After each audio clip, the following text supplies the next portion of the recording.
Are you contemplating keratin treatment, protein treatment, rebonding, something or the other for the hair? क्या ये महीने का वो समय है जब आप अपने बालों को रिपेयर करना चाहते हैं, रिवाइव करना चाहते हैं, एक पुश देना चाहते हैं कि वो हेल्दी फील भी करे और बहुत अच्छी अपीयरेंस भी हो?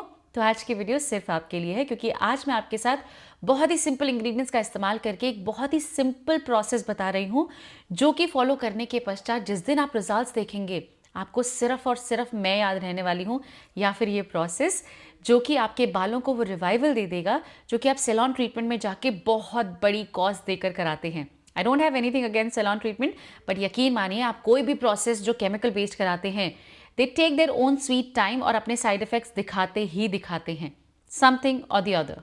लेकिन नेचुरल रेमेडीज ऐसा नहीं करते हैं। There are no side effects and the results are so amazing that आपको लगता है कि यार ये रिपीटेडली करना चाहिए एंड कर सकते हैं। Ready everybody? ध्यान से देखिए, समझ कर करिए, and I assure you will fall in love with me all over again.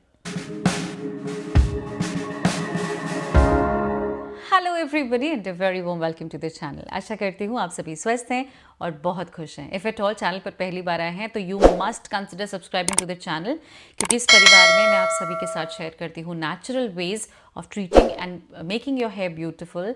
आपकी स्किन अच्छी हो जाती है, आपके हेल्थ के रिलेटेड चीज़ें मैं बताती हूँ। I sing, I entertain, I try my level best कि आप सभी के लिए बेस्ट ऑफ द प्रेजेंटेशंस लेकर आऊँ। आज के वीडियो में मैं आप सभी के साथ शेयर कर रही हूँ अ 2-स्टेप प्रोसेस, जिसको आप मॉडिफाई कर सकते हैं एज़ पर योर शेड्यूल। ये बच्चे, बूढ़े, बड़े सभी अपने लिए फॉलो कर सकते हैं। It's a gem of a remedy बच्चों के लिए जो कि अपने बालों में कुछ करना चाहते हैं। Chemicals are obviously not suitable, so you have to make sure कि वो कुछ नेचुरल करें, something nutritive for their hair, जो ब्यूटिफाई भी करे और न्यूट्रिशन की वजह से आपके बालों को हेल्दीफाई भी करे। तो ब्यूटिफिकेशन और हेल्दिफिकेशन के लिए अगर आप पॉजिटिव हैं तो आज की वीडियो को ध्यानपूर्वक देखकर समझकर कीजिए।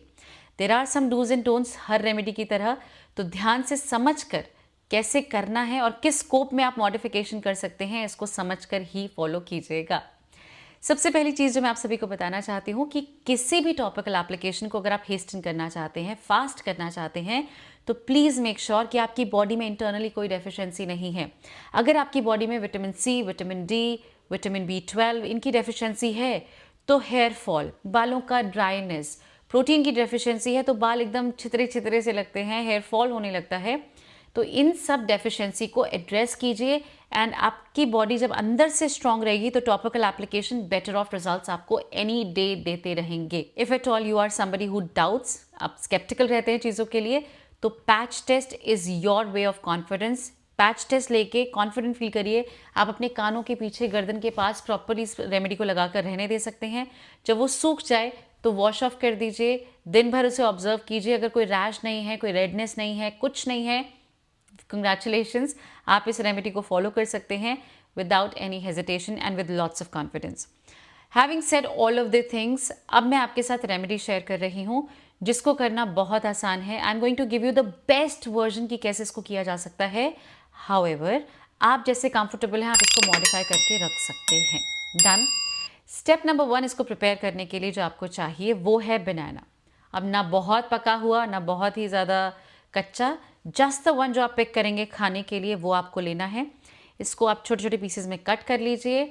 हमें अल्टीमेटली से मैश ही करना है, so the way you are comfortable आप इसको ले लीजिए। इसमें आपको लेना है ingredient number 2 which is flax seeds gel. आपके नियर बाय ग्रोसरी में अलसी के बीज आसानी से मिल जाते हैं। नाम थोड़ा फैंसी है पर बहुत आसानी से मिलते हैं। जाकर पूछेगा अलसी के बीज या फ्लैक्स सीड्स, ये आप लेकर आ जाइए। काफ़ी अच्छी क्वांटिटी, काफ़ी सस्ते दामों में आपको मिल जाती है। इसके पश्चात अगर आप कंफर्टेबल हैं तो इसको बनाकर रख लीजिए मुझसे। ये आप रेफ्रिजरेट कर लीजिए, इसमें कोई स्मेल नहीं आती, ये बहुत लंबे अरसे तक आपके फ्रिज में रह सकता है। कोई इसका न्यूट्रिशन कम नहीं होता है। आप इसे खा सकते हैं if at all you are feeling like कि बहुत दिनों तक रह जाएगा। जितना लगाना है लगाइए, बाकी कंज्यूम कर लीजिए, एब्सोल्युटली नो प्रॉब्लम। ये बिल्कुल टेस्टलेस होता है, ओडरलेस होता है, कोई हार्म नहीं है। तो जैसे आप कंफर्टेबल हैं इसको यूज़ में लेकर आइए। इफ़ एट ऑल आप फैमिली में नए हैं, आपको नहीं पता है कि फ्लैक्स सीड्स जेल कैसे बनाते हैं, आपको एक पैन में 4 कप पानी लेना है। इसको अच्छे से बॉईल करना है। जब ये बॉईल होने लगे तो आप इसमें आधा कप यही अलसी के बीज डाल दीजिए और इसको खौलने दीजिए। Approximately 5 to 7 minutes. Time very करेगा क्योंकि पानी की क्वालिटी, डेंसिटी, फ्लैक्स सीड्स का टाइप सबके लिए अलग अलग है। तो आपको चेक करना है, जब चाशनी जैसी तार बनने लगे, आपका फ्लैक्सीड जेल बनकर रेडी हो चुका है। आप इसको छान कर एक कंटेनर में रहने देंगे। गरम गरम ही आपको छानना पड़ेगा क्योंकि जल्दी से जेल बन जाता है। तो जब आप इसको छान कर अलग कंटेनर में ले लें, जैसे ही ये ठंडा होगा ये काफ़ी गुई सा हो जाएगा, जेल बन जाएगा। आप इसको स्टोर करके रख सकते हैं जैसा कि मैं रखती हूँ, और इसके बाद जब आपको इस्तेमाल करना है आप इसको इस्तेमाल में लेकर आ सकते हैं। तो ये जो जेल मेरे पास है इसका अप्रॉक्सीमेटली 1 कप मैंने यहाँ पर लिया है, और इसमें आपको लेना है आपका तीसरा इंग्रेडिएंट, जो कि काफ़ी कंट्रोवर्शियल है। लोगों को लगता है कि इसको यूज़ करके बाल सफ़ेद हो जाते हैं, बट ऐसा कुछ नहीं है। आई एंश्योर यू दैट। हनी एक ह्यूमेक्टेंट है जो कि आपके बालों के मॉइस्चर को लॉक करता है। देखिए, अगर बालों में हम कोम ना करें तो ये थोड़े से शैबी दिखने लगते हैं। इसका कारण होता है ड्राइनेस। लेकिन अगर आप हनी का इस्तेमाल हियर एंड देयर, मास्क में, किसी चीज़ में करते रहते हैं, तो आपके बालों में वो शाइन बनी रहती है, वो कंट्रोल रहते हैं, डिसिप्लिन रहते हैं, आपस में बेवजह उलझते नहीं हैं, और आपके बालों में जो शाइन होती है, I need not mention that. तो इन तीनों ही चीज़ों को, आपके पास मैशर है, विस्कर है, आप जैसे कंफर्टेबल हैं इसको मैश कर लीजिए। अदरवाइज एक ग्राइंडिंग जार में लेके प्रॉपरली इसको ग्राइंड कर लीजिए।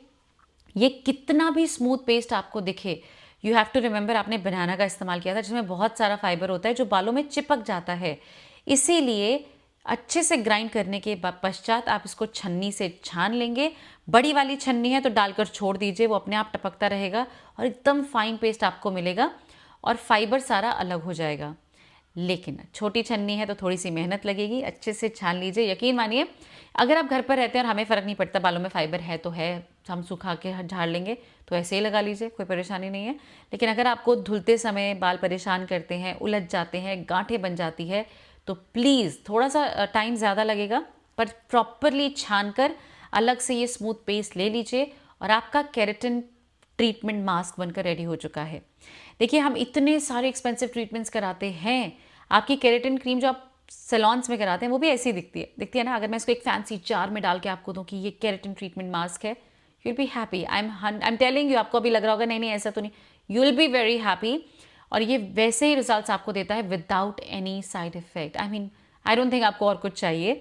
तो जब आपका ये मास्क बनकर रेडी हो जाए, आप इसको स्टोर करके रख सकते हैं, absolutely no problem.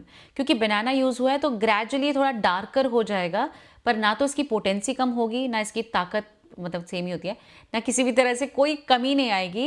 And you will have great results even after few days. Refrigerate ही करना पड़ेगा, बाहर नहीं रख सकते, ओके। तो जब भी आपको इस मास्क का एप्लीकेशन करना है, you have to make sure कि आपके बाल प्रॉपरली सुलझे हुए हैं। एटलीस्ट इतने सुलझे कि अगर आप सेक्शन काट के ऐसे अलग करना चाहें तो वो आसानी से हो जाए। तब ऐसा नहीं होना चाहिए कि अरे ये तो उलझ रहे हैं, किसी भी तरीके से एप्लीकेशन प्रॉपर नहीं हो पा रहा है। So I am telling you the best of way. आप मॉडिफिकेशन कर सकते हैं जैसे आप कंफर्टेबल, जैसा आपको सूट करता है, राइट। तो अपने बालों को प्रॉपरली सॉर्ट कर लीजिए, सुलझा लीजिए, और इसके पश्चात आपको लेना है section, as I told you, और इसमें ऑयलिंग करनी है। Now you have to understand कि अगर आपके पास ऑलिव ऑयल है, which is the deepest penetrating oil, वैसे तो कैस्टर ऑयल है पर यहाँ यूज़ नहीं करेंगे, पर olive oil is something that penetrates in your lens and it makes way कि जो आप नेक्स्ट मास्क लगाने वाले वो अंदर तक पेनिट्रेट कर जाए। डन। तो प्रॉपरली आपको पहले ऑयलिंग करनी है। देखिए, आप ये भी कर सकते हैं कि आपने जो मास्क प्रिपेयर किया है आप उसी में ऑयल डाल लें, बट कंसिस्टेंसी ऐसी होती है कि ऑयल अच्छे से मिल ही नहीं पाता है, तो बाल के किसी स्ट्रैंड में हेयर, किसी स्ट्रैंड में मास्क, ऐसा लगता है। तो oiling is something that will ensure कि आपके बालों में डीप हाइड्रेशन है, और उसके बाद जब आप मास्क लगाते हैं it works as a shampoo ताकि ऑयल हट जाए, and it also works as a nutrition जो आपके बालों को रिपेयर करता है। अंडरस्टूड। तो आप लोगों को सेक्शन वाइज लेके या तो पहले पूरी ऑयलिंग कर लीजिए, फिर पूरा मास्क लगा लीजिए, आपकी मर्जी। टाइम बचाना चाहते हैं, ऑयलिंग कीजिए, नेक्स्ट स्टेप मास्क लगाइए, ऑयलिंग कीजिए, मास्क लगाइए, that is also very much doable. और अगर ऑयल डायरेक्टली मास्क में डालना चाहें वो भी कर सकते हैं, नॉट अ वेरी डिफरेंस, पर हाँ ऑब्वियसली आप समझ रहे हैं मेरा पॉइंट, राइट।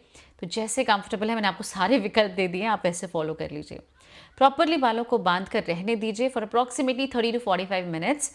हमें सुखाना नहीं है मास्क की, मतलब टाइट हो गया ऐसा, हमें बहुत कंफर्टेबली इसको अपने बालों में रखना है। हमें मॉइस्चर चाहिए, अकड़न नहीं चाहिए। और उसके बाद आप जैसे नॉर्मल शैम्पू करते हैं अपने बालों को शैम्पू कर लीजिए। आई वुड नॉट से कि आपको कंडीशनिंग की आवश्यकता पड़ेगी, but if you are somebody जो कि कंडीशनर करते ही यूज़ करते हैं every single time, go for it. I would not say कि बहुत डैमेज है, बट अल्टीमेटली हमारा पर्पस इन चीज़ों को करने का ये है कि हम कम से कम प्रोडक्ट्स का इस्तेमाल करें जिनमें केमिकल हैं। Shampoo being one of them, वो तो हम यूज़ कर ही रहे हैं, तो कंडीशनर की आवश्यकता आपको नहीं होनी चाहिए। It is a great pre conditioner as well. तो प्रॉपरली बालों को धोकर जब आप सुखाएंगे, यकीन मान आप लिख लीजिए कहीं पे, आपको पूरा दिन में याद आऊंगी कि प्रेरणा ने कहा था यार कि हाँ बाल अच्छे हो जाएंगे, और हो रहे हैं। In the long run you will see कि बालों की क्वालिटी इंप्रूव हो रही है, बाल अच्छे से आपको व्यक्त कर पाएंगे कि हाँ हम तकलीफ में हैं या हम ओके हैं या वॉट एवर इट इज़। तो do give this a try. I told you, बच्चे बूढ़े बड़े सभी कर सकते हैं, मेल फीमेल में कोई डिफरेंस ये रेमेडी नहीं लाएगी। आपके बालों की क्वालिटी बेटर ऑफ होती रहेगी gradually, and you will see कि आपके बाल काफ़ी कंफर्टेबल हैं for all of these things, and that too without any side effect. In fact side effect होगा कि बाल बेटर ऑफ होने लगेंगे। अगर आपके लो पोरोसिटी हेयर हैं तो 15 दिन में एक बार ये रेमेडी आपके लिए कमाल कर सकती है। अगर हाई पोरोसिटी हेयर हैं तो आप इसको every single time when you are washing your hair weekly कर सकते हैं, absolutely no problem. And that ways आप देखेंगे कि आपके बालों में जो चेंजेस आ रहे हैं in terms of health, that's commendable. आप खुश हो जाएंगे, आपको हमसे प्रेम होगा, हमें आपसे प्रेम ऑलरेडी है, तो सोचिए कितनी खूबसूरत दुनिया हो जाएगी।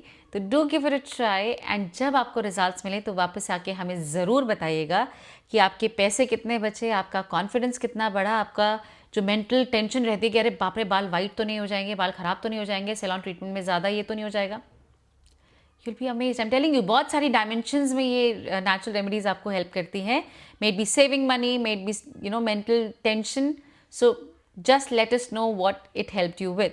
So my wonderful people, I tried my level best कि मैं सारे आंसर्स यहाँ आपको दे सकूँ। अगर फिर भी आपको कोई क्वेरी है तो please feel free to write down in the comment section, I will be there to answer all of that. अगर आपको किसी भी प्रकार का कोई भी ऐसा प्रॉब्लम है that you think I can talk about, let me know in the comment section. I would love to make a video around your concern. मैं आप सभी से मिलती हूँ अपनी अगली वीडियो में। Till then, take really good care of yourself, और हमेशा याद रखिए you are absolutely beautiful. So stay beautiful. Chemical से थोड़ा सा डिस्टेंस बना के रखिए। Lots of love.